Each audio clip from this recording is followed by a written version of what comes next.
still joining, but we'll just do a little bit of logistics. So first, thank you so much for joining us for our conversation today.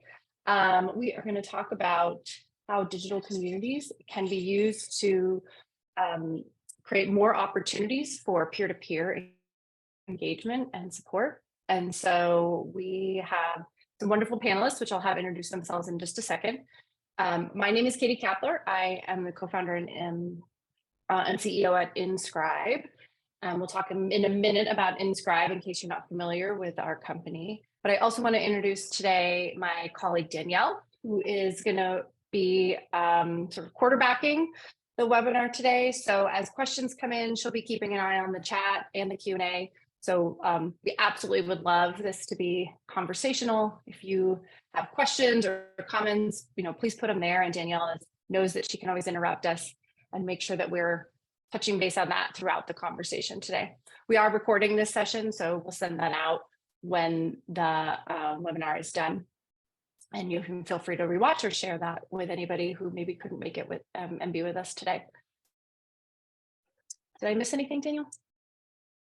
I think you've got it covered.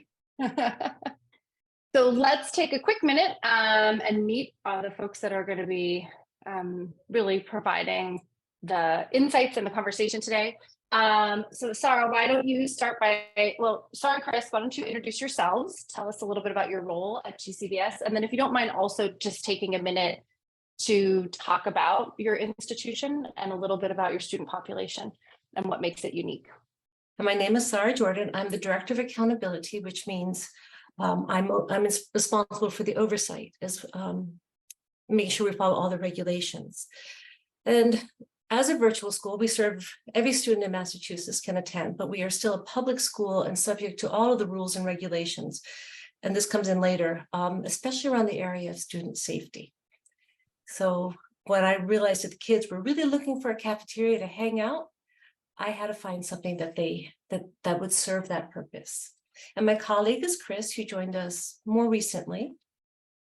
Hello, I'm Chris Dillon, and I'm the Student Outreach Coordinator for GCVS. And my role is organizing and kind of being the backbone of all of our non-academic student engagement. So I run lots of after-school groups and clubs, some of our meetups, and one of the things in my purview is being a moderator for InScribe for GCVS for both of our middle school and high school spaces. So it has been a pleasure to moderate that space, and I'm sure I'll talk a lot more about it in our discussion today. Wonderful. Awesome. And for those of you who attend a lot of our webinars, we don't often have a lot of K-12 conversations. So I'm really excited that you guys could be here to sort of speak to how a lot of the things that we talk about in higher education manifest also in the middle and high school spaces. Sasha, welcome. Nice to see you again. Why don't you take a minute to introduce yourself and tell us a little bit about Rio Salado and your student population. Absolutely. Hi, it's great to see you all. I'm Sasha Flores. I am the project manager for strategic initiatives for Rio Salado College. It's a little bit of a mouthful, but basically I help guide strategic projects for the institution. It's a newer role for us. As part of that, I'm sort of the product owner for the InScribe platform. I helped usher it in when we brought it in 2 years ago and have helped kind of oversee and baby and nurture the platform for our college. We are a 2-year institution in the Maricopa County district. There are 10 colleges in our district. We're in the Phoenix metro area. As I mentioned, I'm in Arizona, and it's going to be very hot here this weekend. We are a unique institution amongst our sister colleges, as we are predominantly online and we are asynchronous. We have a one course, many section model. And within that section, we have up to 8 start dates. So students are working asynchronously and they may not have peer-to-peer connections. We could have a student working on week 1 assignments at the same time as working on week 8 assignments in the same course, right, in the same section. And so we were looking for a solution to help bring those students together from that asynchronous model into a sort of a shared space outside of the classroom. So that's where the InScribe platform comes in. Wonderful. Awesome. And I think our audience probably hears some similarities there. Online learners, feeling a bit isolated, and we'll talk in a minute about what inspired you guys to try and think of some unique solutions for those individuals. I will just, I mentioned that, I'm the CEO of InScribe. I don't know if everyone on the webinar today is familiar with our platform. I'll just take 1 second. We're a virtual community platform. So we create digital spaces for students to connect with peers, faculty and staff, whenever they need help, advice, just want to reach out and know that somebody else is there. So today we're really going to focus on that peer-to-peer aspect of what our communities can do and how they can really create opportunity for authentic student connection and what the positive outcomes are that you see when you allow students to have those spaces to talk to each other.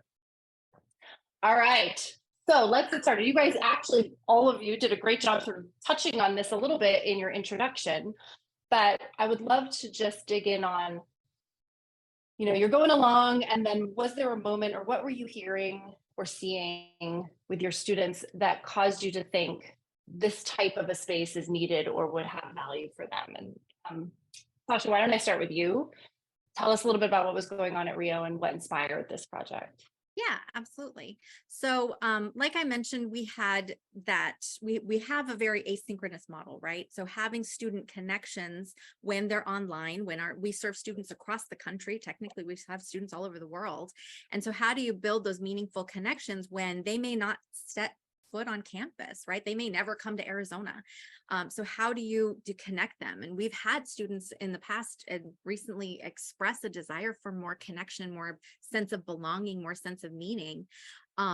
We really wanted to make sure that there was a space for them rather than just inside a classroom, inside a chat or a like a message board in that one class. That's a finite, very that has an expiration date, right? That experience. So how do we bridge that outside?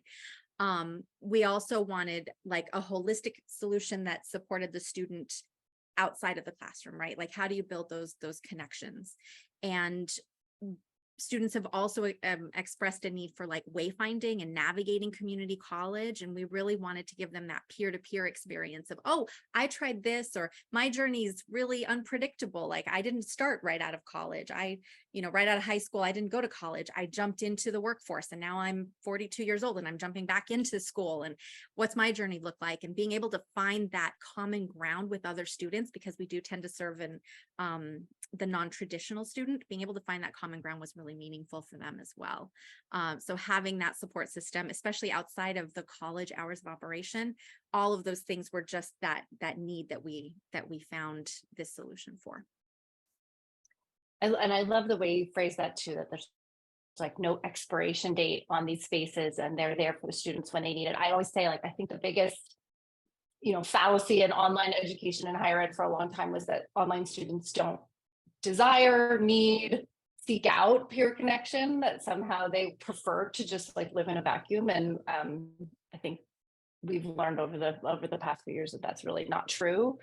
And then not only is it valuable for them, but they really are seeking it out for what you pointed out, Sasha. Like, I'm not the only one that's returning after work, or I'm not the only one that's maybe struggling with this concept.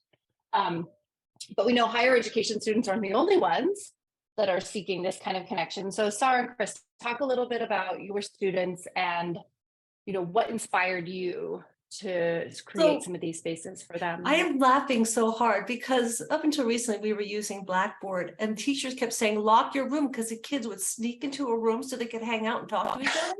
And so, right, that need for connection is so huge. So after a lot of these emails, hey, so-and-so, you left your door open again. I found 2 kids in your classroom. And this is all virtual, right? I'm thinking kids really want to hang out with each other. Our virtual model is that we have live classes and there's live people and they show up. We have an asynchronous part, but there's another school in Massachusetts that does the asynchronous thing really well. So we complement each other. I thought there's got to be somewhere where the kids can hang out and talk where they are safe.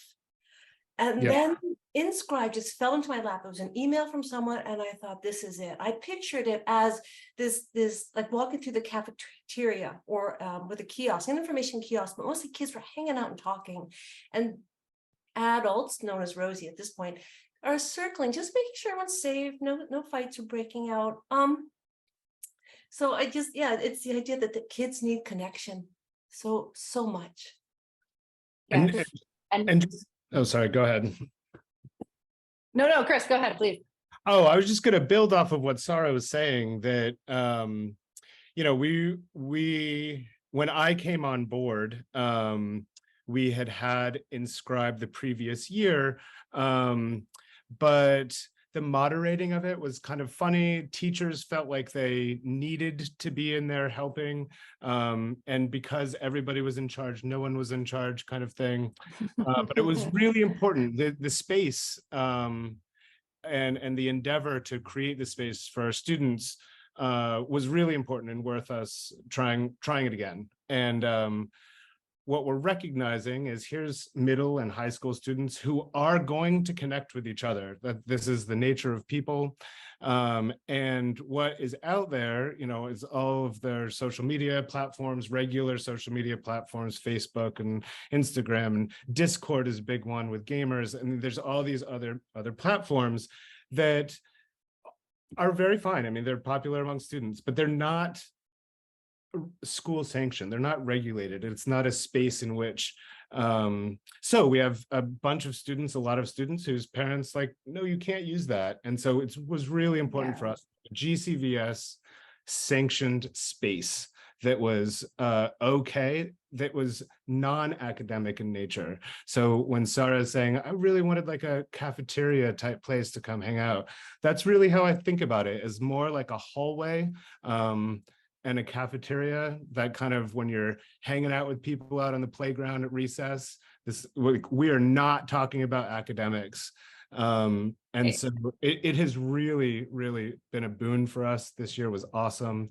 Lots of student connection in just the way that we were seeking it out. So InScribe has done great things for us. And I think we all realize if you're a student that's going to school face-to-face, you get all those spaces naturally, right? You run into each other in the hallway or the library or the cafeteria. And so the idea that we wouldn't recreate that important component of your learning experience for virtual students, it seems nonsensical, right? Like they need that too. So I love how you guys are all embracing it.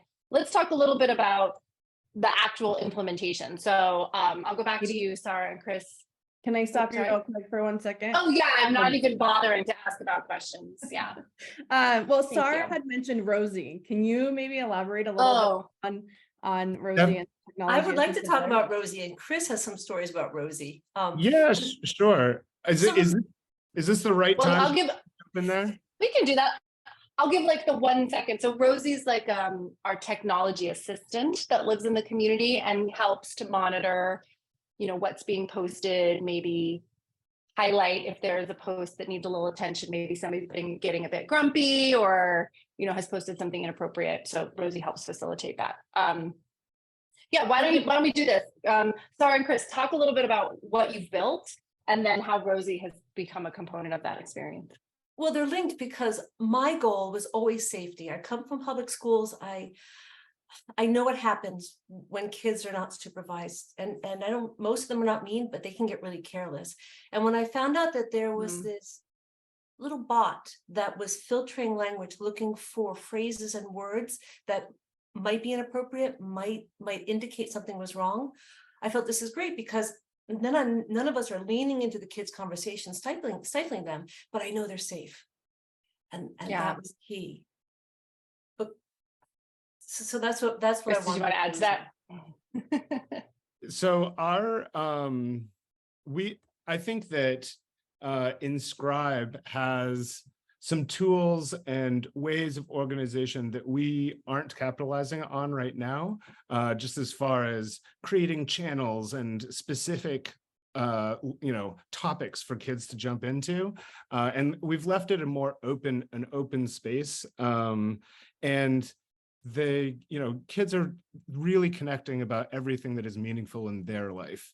And so, again, it's not academic in nature. There are some questions about, hey, I'm having this trouble in class, or, screenshots of this one question from an exam, like, can you believe this question? kind of thing. It's teenagers being teenagers, and it's a great space. But Rosie has been an amazing tool. So again, we probably have 700 students involved in our InScribe space, and they are prolific writers. So as the moderator of the space, I can tell you today that I do not read everything that is written by all of those kids. So as the moderator, I'm taking half an hour, 20 minutes, an hour, sometimes a day, just to go in and look, read, see what the kids are talking about. But Rosie's great because we're able to work with it and adapt it and add words to it. And it has a sensitivity scale of like, how sensitive do you want us to be around kind of emotional language? So we were able to play with the sensitivity, and I was able to add words to it. So I added words that would create flags of moderator and mod. So these are not bad words or, explicit in any way, but when students are saying like, hey, would a moderator help us out? It now gives us a flag for me to just immediately get in there and work and just to check out the conversation. And that didn't only happen a few times, but again, Rosie was really helpful for that. That's a good use of using the keyword search for something other than just looking for kids maybe saying something they shouldn't be saying. I love that you were able to implement that. And am I right that you still have a middle school community and a high school community, and that's right, have built those as separate spaces? But I also think it was smart what you did in terms of keeping those spaces somewhat open, right? Don't try to predict what the students are going to want to talk about, but give them the flexibility to kind of shape the community into what it is going to feel meaningful to them. Yeah. Sasha, do you want to talk a little bit about Rio Connect and sort of how it came to be and how you designed it? And yeah, tell us a little bit about that. Yeah, absolutely. So when we first launched InScribe, we focused more on that peer-to-peer connection. We really wanted that peer-to-peer space. So Christopher, what you were saying about, the feeling of the space and the purpose, our vision was to have like a virtual student union building, right? It's not a place where you teach a class. It's not a place where you're going to come in and dictate to the students, I'm going to tell you as an administrator how to do things. No, it was more of here, come gather together, connect with each other, hence the name Rio Connect. And I'll tell you about how we got that name. But it was envisioned more like that instead of an information push. It was more, here's a space for you. And then, the college may put up a flyer on the wall to tell you we're closed for Thanksgiving, or spring break is coming, or hey, here's a cool opportunity to come engage with the college at a live event, that kind of thing. So we're trying to be really mindful of letting students cultivate that space together. When we named the community Rio Connect, we actually used student feedback. So we did a social media poll. We wanted that student input to vote and give us their input and insight on what should we call this space and what should this space be. We also partnered with our PTK students, and this was part of their college project to help us in that first semester kind of oversee and moderate and facilitate the environment to tell us what they wanted. Right. We didn't just, again, to Katie's point, we didn't build it out and give them this structured, stiff, immovable thing. We wanted it to be the student voice to help us understand, what do you need from us? How can we help you? What is the space for you? It's almost like we let them pick out the furniture, right? So we enjoyed that aspect of implementing Rio Connect. We've also implemented other communities for other purposes. We have like a co-curricular math tutoring that's embedded in classrooms. We have an alumni community. So we've explored all those other options, as well as keeping our Rio Connect virtual student union space as the general population, the general space for communication. Yeah, and that's really common. We often see, as one community starts to flourish, there are other ways that these spaces, other places where these types of spaces can be useful. And so we often see new ones kind of cropping up at an institution over time across different parts of the student journey. I would love to dive in a little bit. So we kind of have a sense of how your communities are designed, obviously with this emphasis on peer-to-peer. I would love to dive in to know like, how do you know they're working? What do you see in the communities, or what are you learning from your students that tell you that you're achieving the goals that you set out to achieve? So Sasha, obviously we did a really great study with you, so I'd love for you to maybe touch on that and then talk about anything else anecdotally that you feel like is telling you that this is a success. Yeah, absolutely. So one of the college's strategic goals is to increase student sense of belonging. And so when InScribe was brought to us, we're part of the College Innovation Network, and it was brought to us to implement this platform for our students to help increase belonging. And then there's also a study that goes along with it. And the link for the study is actually in a later slide in the presentation. So I hope you all go out and look at this. But the study was amazing because it really did measure students' sense of belonging, which is touchy-feely feelings can be a little bit hard to measure, but the students reported at different points in the semester of this pilot that they did feel an increased sense of belonging to the institution, whether they were early adopters of the platform or late. They definitely felt a greater sense of connection and belonging, and that was amazing for us. So we chose to keep the platform year over year. We're going on our third year using InScribe, and it really just showed that we were on the right path to helping students find those meaningful connections. That virtual mechanism infrastructure for our faculty and advisors and students and other people to help answer students' questions, give peer-to-peer connection, all of that just kind of came together in this great, almost like a Venn diagram of meeting student needs. And I know, I mean, I've just seen at the conferences that we're attending and in the sessions that we're hosting that term, sense of belonging, peer connection, has become incredibly important. And you mentioned it's part of your strategic goals. We hear that it's, you know, those words are finding their way into the strategic goals of many institutions. And I'm sure a lot of our attendees know, and you guys and you all know, that sense of belonging is deeply tied not just to a better experience for students, but actually better outcomes, better persistence, better success rates in school, and even once they've left school or the university. So important. And I love that we were actually able to measure that and have some outcomes. And as Sasha mentioned, we'll share that research study in just a little bit. All right, Sarah, sorry. Pause. Oh, yeah. There are quite a few questions in the chat, so I want to make sure that we get to answer all of them. Thank you, Anna, our COO here at InScribe, for answering those in the chat, but unfortunately they don't pull over into the recording, so I would love it if we could just answer them live as well. So we have a question here about faculty communities. So I don't know that either Rio Salado or GCVS is currently using faculty communities, but Katie, can you share maybe a couple examples of faculty communities, and maybe if they're being used for professional development? Sure. So I think what we learned along the way is that teachers and faculty need connection just as much as students do. They also have a lot of questions and like to know that their colleagues are out there and are available to them. So we have quite a few partners who have built communities specifically around that concept, both professional development and also, much like these spaces, just creating a place for these individuals to go and connect with each other and support each other. So some examples would be like Indiana University and a few others. So if that is something you're interested in, definitely follow up with us. And they achieve a lot of the same goals, right? Like helping those individuals feel supported, helping answer critical questions that they have, sharing best practices and knowledge, and they can be quite successful. Thank you. And then the next question is in terms of integration. Does this work with the LMS, or where are these communities being integrated into? So InScribe absolutely works with the LMS. It can be launched, but really it's designed for integration anywhere. So LMS, portal, websites.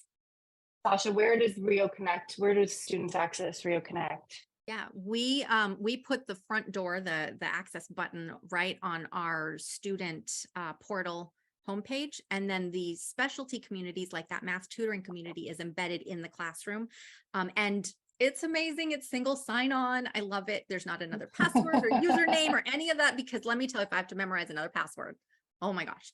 But it's very seamless for our students. The login page is our platform login page. It feels very seamless for the student. Most of the time, if they're already logged into our platform, then it just drops them into the community, and it feels just very natural to go back and forth. So we love Awesome. that. That was a huge bonus for us, the single sign-on. Keep it simple. Sarah and Chris, how do students access your InScribe communities?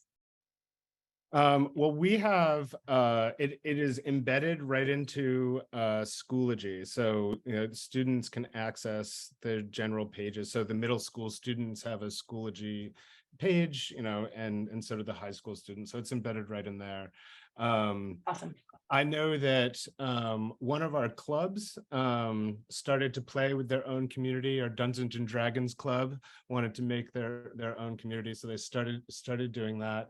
And I was just approached recently by a teacher who wants to use InScribe next year with us, kind of differently than we used it last year. But she has a science group with 3 different sections in it. And so she wants a platform where all 3 of her classes can talk to each other, as opposed where in Schoology they can just talk to their nuclear class, but she wants to create a larger unit. So that I mean, we're using InScribe in a lot of different ways, for sure. Awesome. That's wonderful. Okay, the Do last you have question that another we have question? in the chat is that somebody would like to see how the communities are branded, and I'm going to let you make the call on this one. Do you want to show that now, or should we wait until the networking event to show what a community looks like?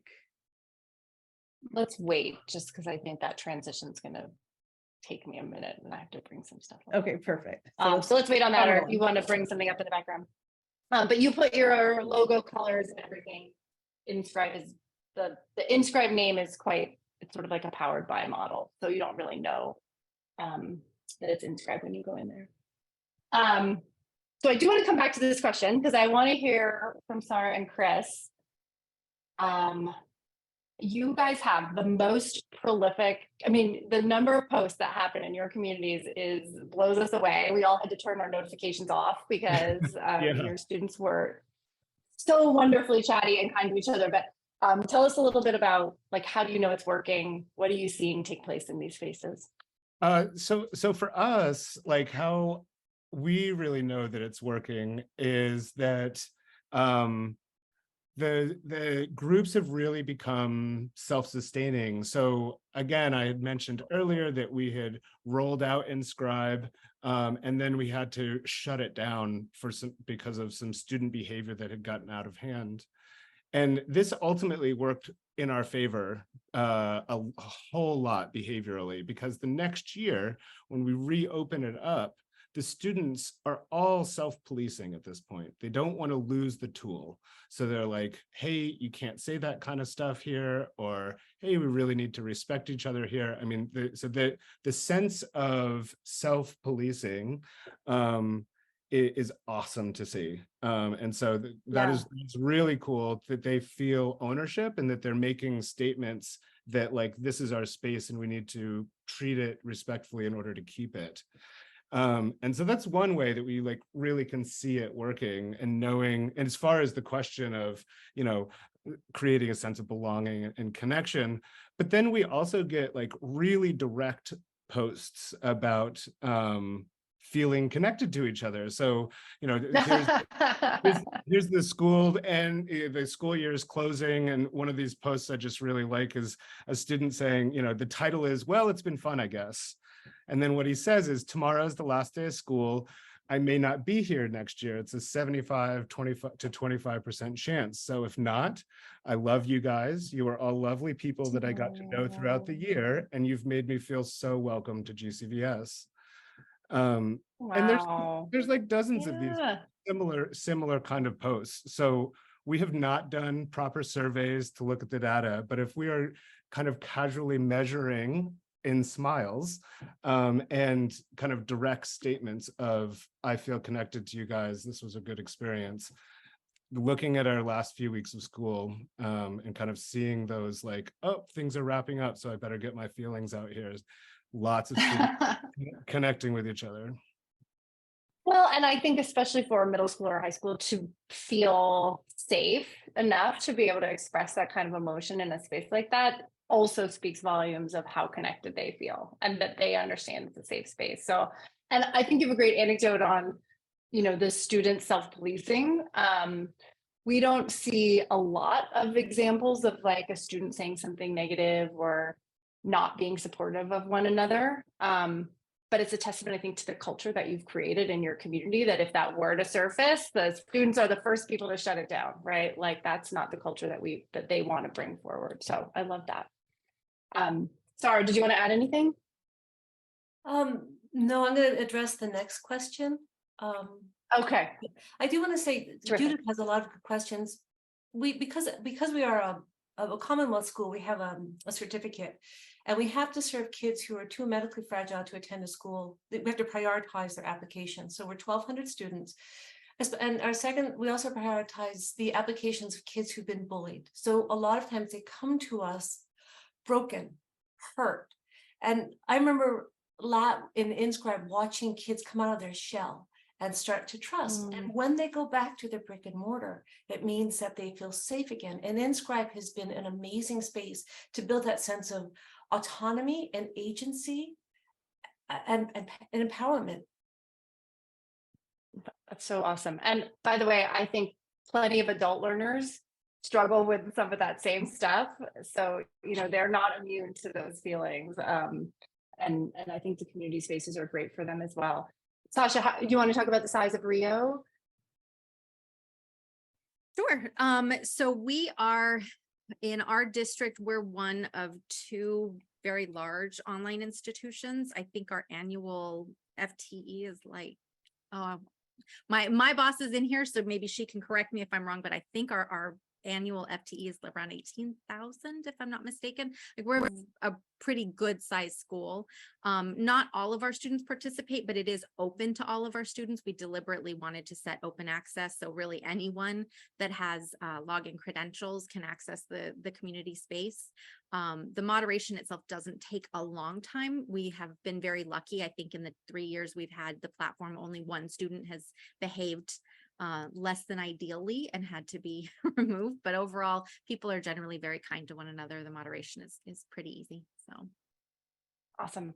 And Judith, just to speak to your question directly, there's not a limit to the size of the community. So we have communities that actually have like 100,000 users in there. But I would say, a few thousand, if that's the size of your institution, is very manageable. And you'll see great participation rates from that. Oh, thanks. Oh, hi, Janelle. Thanks. We've got all kinds of support in the chat. I'm loving it. I know. I love it.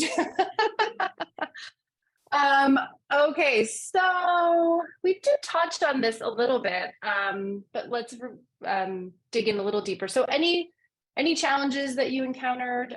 There was a question in the chat about best practices. So we'll kind of weave that in here as well. Like, what do you think was part of what made your community successful? Any best practices or strategies that you might want to share? So, Sarah, I think you wanted to tackle this one, so I'm going to hand it to you. I did. Because it's the challenges or barriers. Chris keeps alluding to something that happened last year, and we had a very homophobic strand come up. And at this point, it was the end of the year, and as the moderators, we were getting tired and we were getting careless. And I missed that strand, and people's feelings were hurt. And finally, a kid reached out and said directly to me, email saying, "You've got to step in." And it had gotten so big, we didn't know what to do, and we shut everything down, which I don't like to do with kids. I'd like them to learn from the experience, but it had just blown up. And that was shattering to the kids who were really relying on it. Chris came in over the summer, took over the moderation, and that's when his work with adding words to Rosie so that moderators could be flagged, so that nothing blows up.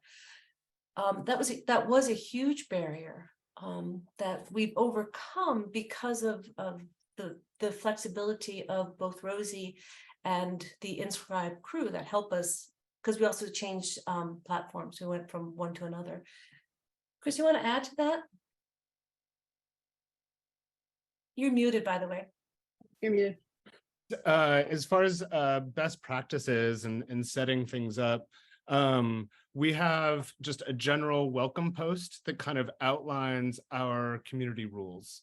That's kind of says a read me first kind of thing. So, we really went over that at the beginning of the year. We had some student assemblies, and I made some general posts in the community to like, hey, make sure you check out this post. So my first kind of redirections for people using inappropriate language or kind of talking about subjects that are out of bounds for us. It was very easy to refer them back to kind of this set of community rules that we have. And then, I think that there's a lot of different ways that you could control a student who's kind of edging towards the space of really disrupting a community. That there's a lot of tools that we have that we can stop someone's ability to post, but they could still see into the community. We can pull somebody from the community altogether and reinstate them later after a period of time. We have not had to do any of this, but the ability to do it was really important for us. And so it's come up, it's come close. We've had the kind of pre-conversations of if this were to continue, this may happen. So that's been great. But I don't know that it's been a barrier to us using it. It's just we're really thankful that those tools are there. Yeah, and we hear that a lot, that like, even though Rosie may not get triggered, or even though I may never have to remove someone from the community, it's so important to know that those safeguards are in place so that if something were to come up, it can be addressed quickly and thoughtfully for the rest of the community members. Sasha, what would you like to add in terms of your experiences with Rio and what you kind of learned along the way? Yeah, so at Rio, initially what I think was a bit of a challenge is that we don't have a dedicated product owner that takes full ownership and oversight of this platform. And we have many people that want to be involved and participate and maybe create their own community, and helping them understand the difference between create your own community or use a channel in our larger Rio Connect space, right? So as a project manager, I'm technically not supposed to keep a project, right? I launch a project, I help you get it off the ground, and then you take it and operationalize it. So I've kind of had to stay on as this product owner role, which is great. Honestly, selfishly, I actually really love doing it, so I don't mind, but it's not typical for a project manager role, right? Like you're not typically a product owner. So that's been a little bit of a challenge for our institution. But overall, one way that we helped me manage that was we actually hired a student intern for a semester, and she helped us create best practices, how to create a new community. Like we have all these documents that are a great resource as people want to get on board and create their own spaces. We, as an institution, as a district, recently launched fields of interest and guided pathways. So we've gathered our degrees and our certificates into these nestled areas with these focuses, right? And we have our groups that are now going to launch in dedicated content for these focus areas, for these fields of interest. And so using that documentation to help them get on board and understand, do you need a community or do you need a channel? Like, where do we start? And maybe we start smaller. To Christopher's point earlier, maybe you start smaller and then see where it goes organically. And then maybe you need your own separate community space, right? Like how do you navigate those things? And so having someone help us create that documentation and those best practices and guidelines for how to handle an unruly student or an unruly post, all of that was amazingly helpful. So that was one way that we overcame that barrier. The other one is helping folks at the college understand expectations for time management, right? Like how much time does it take to moderate? I think there were questions here in the chat about, what are the expectations and what does moderation look like, and helping people realize it's really not 8 hours of your day. It's probably maybe an hour a week, depending on how popular and active your community is. So helping people at my institution understand that and building that buy-in and that awareness as they are interested or as we're bringing them along to launch their spaces. Those were the challenges, which really aren't that terrible. So. Well, and a great point. We find that sometimes students make excellent moderators. They're great at designing communities. So don't forget about your students when you think about, how you're going to staff and support these spaces as well. So I know we're getting a little bit short on time, but this is such an important topic, I think, across all of learning right now. So I'd love to just know if this is something that you really thought about or felt like you needed to be intentional about in your communities, or like how you think about it in an ongoing sense. So Sasha, when it comes to inclusivity and equity with Rio Connect or with your other communities, how do you guys think about that? So we really wanted this space to be peer-to-peer, right? And we didn't want to limit it to, well, only students at this point in their life cycle, they're 2 years into their degree and about to graduate. We didn't want it to be that limited. We really wanted it to be for everybody. And so that's why that single sign-on, open access, if you're brand new to the college, if you've been here forever, if you're coming back, if you're only taking one class and you're not actually earning a degree, whatever your point in your educational journey is, you're welcome in this space. And we wanted to make it very intentionally welcoming. So we tried to keep it as open as possible. One other best practice that may kind of initially sound a little counterintuitive is that if a student posts a question, we try really hard not to jump in and answer immediately, right? I want to give students the chance to tell one another how they overcame it. Now, if it's something institutional specific, like, hey, what are your hours of operation? Okay, maybe that's not for a student to answer another student. Maybe that's something where we could jump in. But for the most part, we wanted students to be given the opportunity to connect with one another without feeling like we're watching or having to jump in or like we're dominating the conversation. So that was one way we tried to be really inclusive and create equity between students and help them cultivate their relationships. We've also embedded this and integrated the knowledge about the community in our first year experience classes, our new student orientation. We very deliberately promoted this space. And then our adjunct faculty and our faculty at the beginning of every course are encouraged to tell students about the space and encourage them to participate as well. So we're trying to make it just as open and welcoming and available as possible. I love that. And that is a really important best practice actually for these peer spaces, is like kind of stay out of the way as much as you can and let the students own it and run it. And then, it also lightens your load in terms of moderation. Sarah and Chris, what would you like to, how would you think about this from the GCVS perspective? So I think in a similar way, we wanted to make it available to, if you're a middle school student with us, you have access to this. If you're a high school student with us, you have access to this space. When Sarah was explaining kind of the structure of our school, and we have live classes. Well, we also have a couple of other programs that aren't live. We have some students that are doing partial live courses and some asynchronous courses.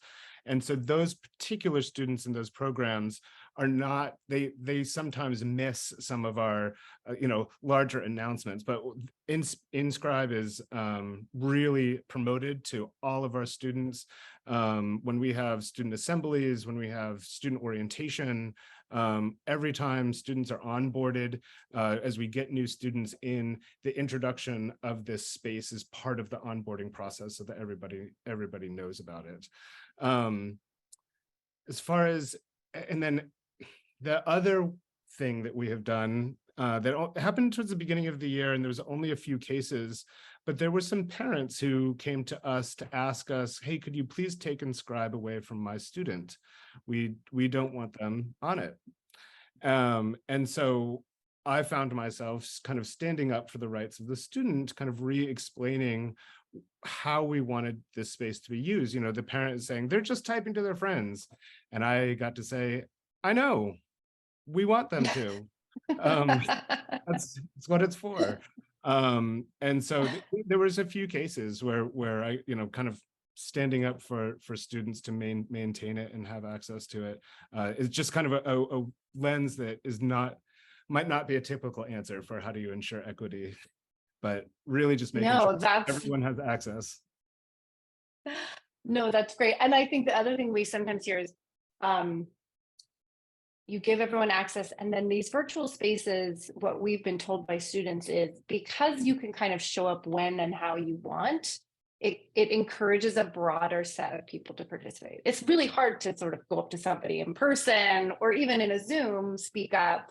But when you can take the time to sort of craft what you want to say and, pull a picture in or an emoji, it really creates a more welcoming space, which is what you guys have all been working toward, which I love.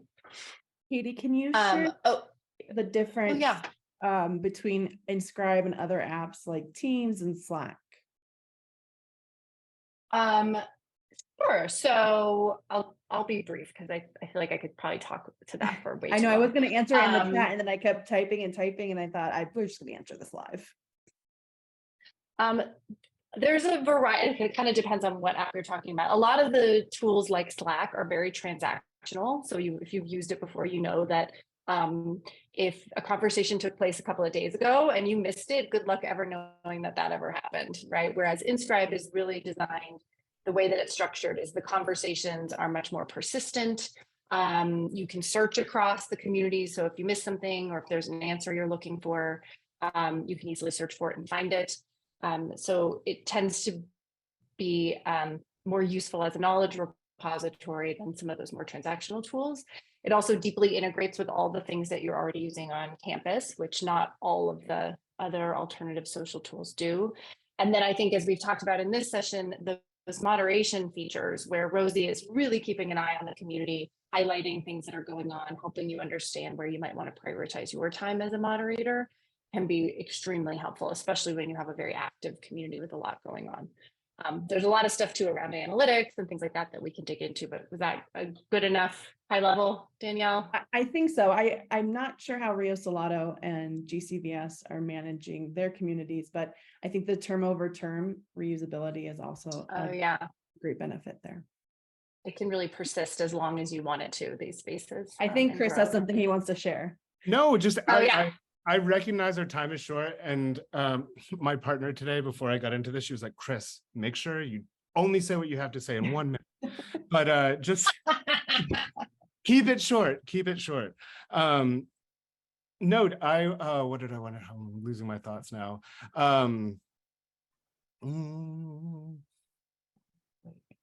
What was your We were talking about term over term reusability. Yes, so the idea that versus Slack.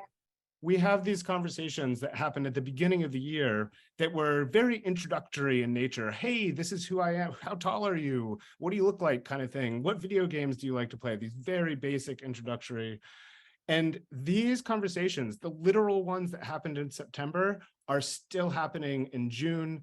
As we get new students in, these same conversations are just continuing to populate. And so I'm just piggybacking off what you guys are saying, that it's really cool to be able to have a student who's just joined us, months into the school year, be able to pick right up on these beginning of the year conversations and have the students who are already in the community welcome them there in those conversations.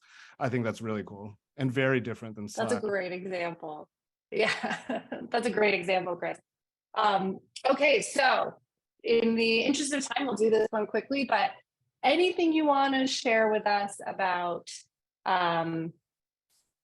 what the future looks like, how you might be thinking about evolving the community spaces. Sarah and Chris, what's next for you guys? I think that what's next, I'd alluded to it before, but I had one teacher approach me about creating a space academically. So this would be a new kind of way for us to use it. But I think that it's going to be a perfect solution for us, because what she's wanting to do, connecting these very same classes, multiple classes to get together and talk about a single thing. So I see that as a future for us too. And then next year, I'd like to work with the students creating some proper flags and channels for them to be using, as opposed to leaving it as open as we did this year.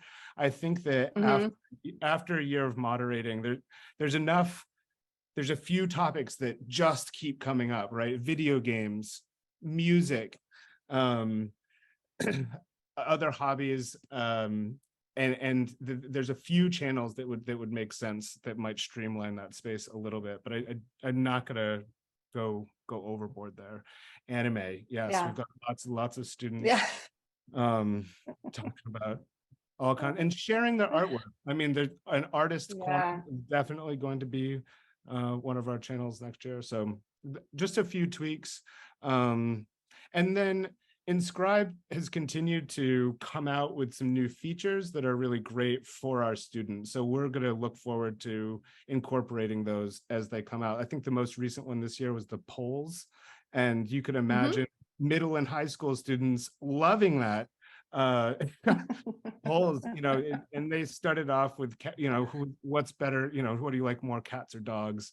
And, you know, the polls have kind of evolved into more complex, you know, which character do you think is going to succeed at the end of the show kind of thing. So InScribe is doing for us, but yeah, that's what we're going to do next as far as innovating. Awesome. Wonderful. Sasha, what about you guys? So yes to polls, absolutely. We recently launched a poll to ask students how they felt about AI. And for those of you in working with students, it's hard sometimes to pull students together for focus groups. So we'd like to leverage this to really hear more of that student voice in a very timely manner, but then also give the students the opportunity to answer on their terms, right? 2 o'clock in the morning, 3 o'clock in the morning, their time, different time zone, all of that. So I'm really excited about that feature, being able to really hear from our students and you know, kind of pull from their insights and experiences. And then, like I mentioned before, we're using that field of interest. So leaning into those field of interest experiences for students around a shared topic, leaning into that. We're going to launch that this fall. I'm really excited about that. And we're also looking at maybe using it for our enrollment funnel for those prospective students that real early, I might be interested in Rio. I don't know what I want to do yet. We're going to move into that space this fall as well. So lots of cool opportunity. Yeah, and as I mentioned, I think the great thing, one of the great things about InScribe is that it can be used in all these different ways. Like anytime you need a place for people to come together and talk and share ideas. And so I love that the idea of all these new use cases popping up across your institutions and the fact that one tool can actually solve a lot of different and unique problems. I think that Danielle just dropped a link to this research study in the chat. So this is, you can access the full Rio Salado study that we've been referencing here. And again, just really wonderful outcomes in terms of how we can influence a student's sense of belonging and peer connection. So take a look at that. It's coming in my front door. Good timing. So thank you everybody for your time today, and to all of the panelists for they're taking the time to be with us.